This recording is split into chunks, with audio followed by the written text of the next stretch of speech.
जय हिंद। आज हम देखेंगे कि पीएम मोदी को order of Mubarak Al Kabir से सम्मानित किया गया है। ये क्यों?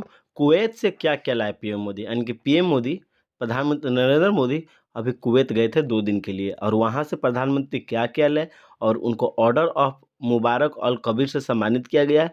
क्यों किया गया है? इसके बारे में हम डिस्कस करेंगे। ये बहुत ही इम्पोर्टेंट न्यूज़ है और ट्रेंडिंग न्यूज़ है। कुवैत से क्या-क्या लाए पीएम मोदी? चलिए तो इसके बारे में हम सब देखते हैं। ये पीएम मोदी है और ये कुवैत का वहाँ का इंचार्ज है, मोदी प्रधानमंत्री हैं। चलिए तो आगे देखते हैं, यहाँ पे दिया हुआ है, कुवैत से क्या कहलाए पीएम मोदी? जानिए कितना हिट रहा पीएम मोदी का ये दौरा, ठीक है? भारत कुवैत से संबंधी राजनीति रणनीतियों साझेदारी तक बढ़ावा, क्या-क्या बढ़ावा मिला है, सब इम्पोर्टेंट इसमें हम देखेंगे। चलिए तो यहाँ से हम एक-एक पॉइंट को आराम से समझते चलते हैं। यहाँ पे दिया हुआ है, भारत और कुवैत ने 21 से 22 दिसंबर 2024 को प्रधानमंत्री नरेंद्र मोदी की पहली आधिकारिक कुवैत यात्रा के दौरान अपने द्विपक्षीय संबंधों में एक ऐतिहासिक मील का पत्थर स्थापित किया गया है। ध्यान रखिएगा, ये कब है? द्विपक्षीय संबंधों में एक मील का पत्थर है। इस यात्रा में दोनों देशों के संबंध को रणनीतिक साझेदारी के स्तर तक उन्नत किया गया है, जो व्यापार, रक्षा, ऊर्जा, सांस्कृतिक क्षेत्रों में गहरे सहयोग को दर्शाता है। ठीक है, अब देखते हैं यहाँ पे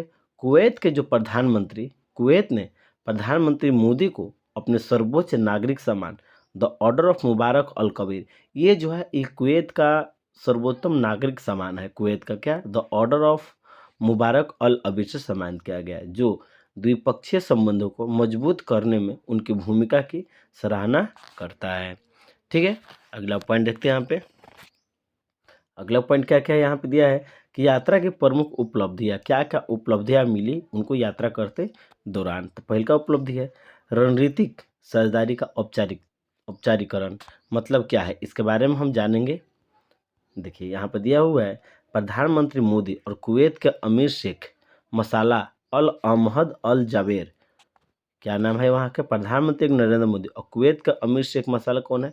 अल अहमद अल जाबेर अल सबा ने व्यापार, प्रौद्योगिकी, शिक्षा और रक्षा में नए संयुक्त कार्य समूह के स्थापना के माध्यम से सहयोग को गहरा करने पर सहमति व्यक्त की है। नेताओं ने लोगों के बीच संपर्क बढ़ाना और उच्च स्तरीय मंत्रीय स्तरीय बातचीत को बनाए रखने की प्रतिबद्धता को दोहराई गई है। यानी कि पहल का ये पॉइंट रहा। ठीक है, अगला पॉइंट देखते हैं यहाँ पे। अगला बारे में क्या बात हुआ था? रक्षा और सुरक्षा का सहयोग। रक्षा और सुरक्षा का सहयोग के बारे में बात हुआ था, तो इस बारे में देखते हैं। रक्षा के क्षेत्र में एक समझौता ज्ञापन पर हस्ताक्षर ने द्विपक्षीय संबंधों को मजबूत करने में एक महत्वपूर्ण कदम को चिन्हित किया गया। दोनों देशों ने संयुक्त सैन्य अभ्यास करने में, समुद्री सुरक्षा को बढ़ावा देने और रक्षा उपकरणों को सह उत्पादन को सुविधाजनक बनाने पर सहमति व्यक्त की। नेताओं ने आतंकवाद के सभी रूप में निंदा और आतंक विस्फोटन नेटवर्क को बाधित किया करने साइबर सुरक्षा सहयोग को बढ़ावा देने का आह्वान किया। ज़्यादातर साइबर सुरक्षा के बारे में ये लोग किया गया कि रक्षा और सुरक्षा से सहयोग, साइबर से भी बहुत ज़्यादा सुरक्षा करने के लिए बात किया गया दोनों देशों के बीच। अगला देखते हैं, अगला पॉइंट है यहाँ पे व्यापार और निवेश का अवसर। व्यापार का भी, रोजगार का भी मिलेगा और निवेश का भी यहाँ पे अवसर मिलेगा। इसमें क्या कह दिया हुआ है? कुवैत ने विदेशी निवेश के लिए भारत द्वारा अनुकूल वातावरण बनाने के प्रयास की सराहना की और भारतीय बुनियादी ढांचे, प्रौद्योगिकी, खाद्य सुरक्षा क्षेत्रों में रुचि व्यक्त की। चर्चा में द्विपक्षीय निवेशी संधि को तेजी से लागू करने और निर्यात आयात पोर्टफोलियो को विविध बनाने के लिए दोबारा संबंधों को मजबूत करने पर ध्यान केंद्रित किया गया है। अगला है ऊर्जा की साझेदारी। वहाँ ऊर्जा की साझेदारी क्या कहा हुआ है देखते हैं यहाँ पे। विकास की संभावनाओं को पहचानते हुए दोनों पक्षों ने ऊर्जा संबंधों को पारंपरिक खरीदार विक्रेता संबंध से आगे बढ़ने पर सहमति व्यक्त की। कुवैत ने भारत के रणनीतिक पेट्रोलियम भंडार कार्यक्रम में रुचि दिखाई और तेल गैस नवीकरणीय ऊर्जा क्षेत्रों में सहयोग बढ़ाने का प्रतिबद्धता को व्यक्त की है ये कुवैत देश ने। ठीक है, अगला पॉइंट है यहाँ पे सांस्कृतिक और शैक्षिक आदान प्रदान के बारे में भी बात हुआ है। सांस्कृतिक विनिमय कार्यक्रम यानी 2025 से 2029 और खेल पर कार्यक्रम 2025 से 2028 के नवीकरणीय पर उद्देश्य गहरे सांस्कृतिक संबंधों को बढ़ावा देना था। दोनों देशों ने डिजिटल पुस्तकालय और एडटेक प्लेटफॉर्म सहित शैक्षिक सहयोग के रास्ते तलाशे हैं। ठीक है, अगला पॉइंट देखते हैं यहाँ पे आगे क्या दिया हुआ है। मुख्य समझौता और उपलब्धियां क्या क्या हुआ था, क्या क्या समझौता हुआ और क्या क्या उपलब्धियां मिली, उसके बारे में हम यहाँ पे देखेंगे। अगला है कि रक्षा समझौता ज्ञापन। पहले का है रक्षा समझौता ज्ञापन, मतलब द्विपक्षीय रक्षा संबंधों को मजबूत करना। सांस्कृतिक विनिमय कार्यक्रम यानी कि 2029 तक कला और साहित्य में सहयोग को प्रोत्साहित करना। अगला है खेल कार्यकारी कार्यक्रम 2028 तक खेलों में सहयोग को बढ़ावा देना। ठीक है, आगे यहाँ पे कुवैत के आईए सदस्यता सौर ऊर्जा सहयोग के प्रति प्रतिबद्धता को दर्शाती है। अब इम्पोर्टेंट पॉइंट हम देख लेते हैं, कुछ महत्वपूर्ण पॉइंट्स है देख लेते हैं आपके एग्जाम और किसी भी एग्जाम के लिए बहुत ही इम्पोर्टेंट है ये। पीएम मोदी के दौरे के बाद ऐसे आगे बढ़ेगी भारत कुवैत की दोस्ती। प्रधानमंत्री नरेंद्र मोदी की ऐतिहासिक यात्रा भारत और कुवैत के बीच संबंधों में एक नया अध्याय शुरू करेगी। अगला है कुवैत भारतीय फार्मास्यूटिकल क्षेत्र के साथ सहयोग के लिए बहुत उत्सुक है और वह भारत में निवेश पर भी विचार कर सकता है। नेक्स्ट पॉइंट है समझौते के मुताबिक दोनों देश आतंकवाद विरोधी अभियान और सूचना खुफिया जानकारी साझा करेंगे। ठीक है, भारत कुवैत के बीच अनुभवों का विकास और आदान प्रदान, सर्वोत्तम प्रथाओं और प्रौद्योगिकी क्षमता निर्माण और कानून परिवर्तन, मनी लॉन्ड्रिंग, नशीली दवाओं की तस्करी रोकने में आदि क्षेत्रों को सहयोग को बढ़ावा देने पर सहमति किया गया है।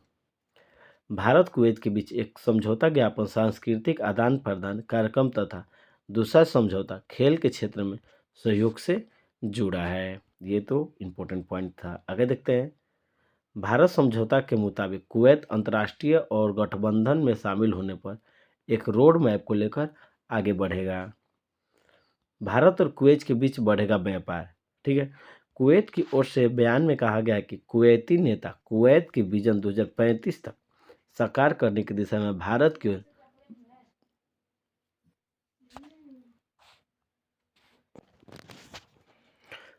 आगे कहा गया यहाँ पे खाड़ी देश भारत के सिर्फ व्यापारिक साझेदारी में से एक है और दोनों देशों के बीच द्विपक्षीय व्यापार वित्त वर्ष 2023 से 2024 में 10.47 अरब अमेरिकी डॉलर का रहा है। ठीक है, अगला देखते हैं यहाँ पे कुवैत भारत का छठा सबसे बड़ा कच्चा तेल आपूर्तिकर्ता है।